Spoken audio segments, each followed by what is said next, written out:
क्यों अच्छे लोग दुखी रहते हैं? ये क्वेश्चन सबके मन में कभी ना कभी तो आया ही होगा। और यार ये है भी कि मतलब क्यों अच्छे लोग दुखी रहते हैं? जो सबका अच्छा चाहते हैं उनके साथ क्यों बुरा हो रहा है? क्यों अच्छे लोगों के साथ क्यों बुरा होता है ना? इन सब का रीज़न आपको कभी मिला नहीं होगा। आप सोचते होगे यार मैं तो सबका भला चाहता हूँ, फिर मेरे साथ बुरा क्यों होता है? अगर आप इन सब चीज़ों में फँसे हैं और इन सब का जवाब चाहते हैं तो बिल्कुल सही जगह है। आप इस वीडियो में इसको पूरा बता दूँगा। तो चलो बिना किसी देरी की वीडियो को स्टार्ट करते हैं। तो मैं इस वीडियो में बताने वाला हूँ क्यों अच्छे लोग दुखी रहते हैं। देखो इसका मैं तगड़ा एग्जांपल और मतलब ऐसी बात कहने वाला हूँ कि आप मतलब शॉक हो जाओगे कि हाँ यही सच है। और मैं कोई आपको फालतू बकवास नहीं कहने वाला हूँ कि पुराने कर्मों का ये है वो है, भगवान ने अच्छे लोग तो दुखी ही रहते हैं क्योंकि आप अच्छे हो, ये सब फालतू बकवास मैं नहीं करने वाला। मैं आपको बहुत लॉजिकल और प्रैक्टिकल रीज़न देने वाला हूँ क्यों अच्छे लोग दुखी रहते हैं। बहुत लॉजिकल रीज़न देने वाला हूँ आपको मैं, ठीक है। तो फिर बताता हूँ। देखो होता क्या है ना दोस्त, कि मैं एक लाइन में कहूँ ना तो अच्छे लोग इसलिए दुखी रहते हैं क्योंकि अपने काइंडनेस इमोशन के गुलाम होते हैं। यही रीज़न है उनका, उनके दुखी रहने का लाइफ में, क्योंकि वो इतने काइंड होते हैं कि वो अपनी काइंडनेस को कंट्रोल ही नहीं कर पाते हैं। वो भावनाओं में बह जाते हैं, कभी ज़्यादा बोल जाते हैं, कभी किसी की ज़्यादा मदद कर देते हैं, अपने आप को सेक्रीफाइस करके दूसरी मदद करने की कोशिश करते हैं और बदले में उन्हें सेम चीज़ नहीं मिलती है। तो आपकी दिक्कत ये है कि आप अपने काइंडनेस इमोशन के गुलाम है। ये कुछ उस तरह ही जैसे कोई इंसान अपने गुस्से का गुलाम होता है, कोई अपने लस्ट का गुलाम होता है, इसी तरह आप अपनी काइंडनेस के गुलाम है। इसलिए आप इस दुनिया में दुखी रह रहे हैं। आपको बैलेंस करना है। आपको अपनी काइंडनेस सिर्फ उसको दिखानी जो डिज़र्व करता है, और हर कोई आपकी काइंडनेस डिज़र्व नहीं करता है। सिर्फ उसको काइंडनेस दिखाओ जो डिज़र्व करता है, वरना आप सिर्फ बेवकूफ़ बनते जाओगे। आप मान लो एक बात सोच कर देखो, आप रास्ते से जा रहे हो है ना, और आपके सामने कोई लड़की आ जाती है या फिर कोई लड़का आ गया, कोई लड़की आ गई है ना, फिर आपसे लिफ्ट मांगते हैं और कहती है कि मेरी गाड़ी वाड़ी ख़राब हो गई और सुनसान सा रोड है, तो आप क्या उसकी मदद करोगे? नहीं, आपको नहीं करनी चाहिए, क्योंकि हो सकता है वो ट्रैप हो।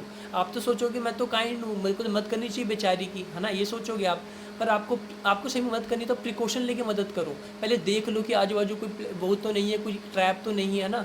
अब अगर आप देखो, अगर आपने मदद करी, आप ट्रैप में फंस गए, तो आपको पता क्या कहा जाएगा कि आप कहोगे कि यार मैं तो बस भला करना चाहता हूँ, मेरे साथ बुरा क्यों हो गया।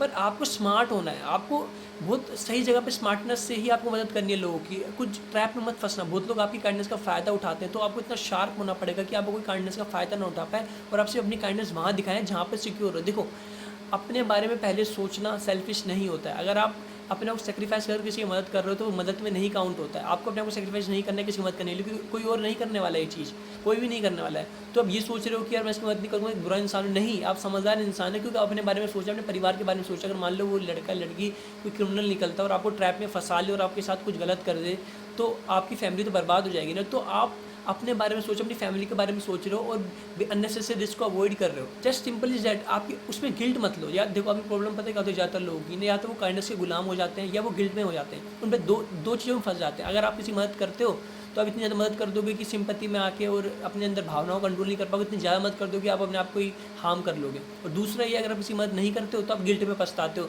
कि यार मैं तो यार ये गलत कर दिया मैंने। आपको दोनों में से कुछ नहीं करना। आपको ना काइंड बहुत ज़्यादा होना है, ना आपको गिल्ट में मरना। हर जगह फालतू गिल्ट मत लेगा। बहुत लोग अच्छे लोगों की प्रॉब्लम ये होती है, वो हर चीज़ में गिल्ट ले लेते हैं।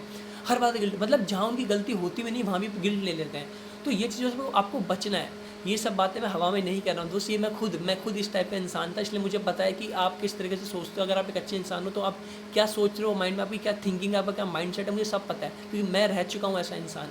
मुझे पता है। तो आपको कैसे इन चीज़ों से बाहर निकलना है, इसलिए मैं ये वीडियो बना रहा हूँ, क्योंकि मैं लोगों की मदद करना चाहता हूँ। तो देखो यार, आपको फालतू गिल्ट तो लेने, अब आप गिल्ट तब लो जब आपकी गलती हो। अगर कोई गलती नहीं तो गिल्ट मत लो।